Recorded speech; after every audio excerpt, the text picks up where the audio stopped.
by your local Montana Toyota dealers. Thursday morning, time once again for This Week in Fish and Wildlife. Joining us in the studio this morning, Andrea Jones from the Montana Department of Fish, Wildlife, and Parks. We've just finished the 2017 hunt season, and now it's time to talk about 2018 and beyond. It's that time when we get together and look at what's coming up. Right. For those in the know, we typically do this every 2 years. We have a biennial season setting process, and it is a long process. We actually started this back in the late summer. We ask people to go on and help our biologists, talk about what changes they might like to see. And a lot of people, because there's no deadline on that, don't really engage as much. But right now what we have is a set of proposals or changes to our seasons that are out there for public comment, and we every 2 years have meetings around the state with our public to discuss what changes there are.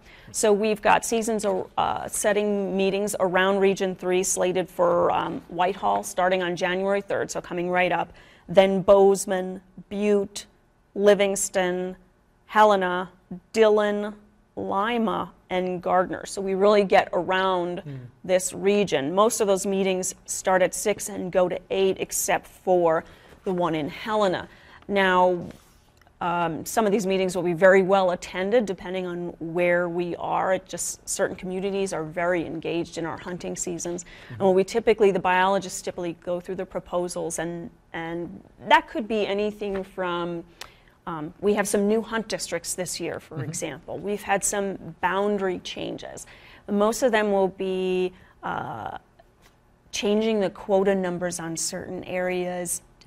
Very minimal changes this year. Not really, in my opinion, I haven't seen anything that really I would think, oh, this is super controversial, but we do have a certain amount of our public that is really engaged and likes to participate. Now, all of this information will be online, and you can comment without going to one of those meetings, and we're trying to get as much information out as possible online so that you don't have to if you can't make it to one of these meetings. But if there's something you would like to see, do comment at Fish, Wildlife, and Parks or fwp.mt.gov, and you have through January 24th at 5 p.m. I just find it such a fascinating thing that it's as fluid as it is. I think a lot of people might just think that this is the way it is. There's going to be X number of deer here or X number of elk there. It is a really fluid process, and it's constantly evolving for the health of the wildlife population. Right, and there are stopgaps if there were to be an emergency situation. We have that ability at any point with any species to say, wait,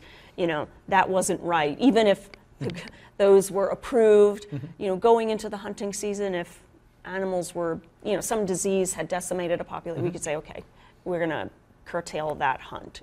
That is still there, those last stopgap measures. So there's a lot of things to make sure that we're doing the right thing by the resource.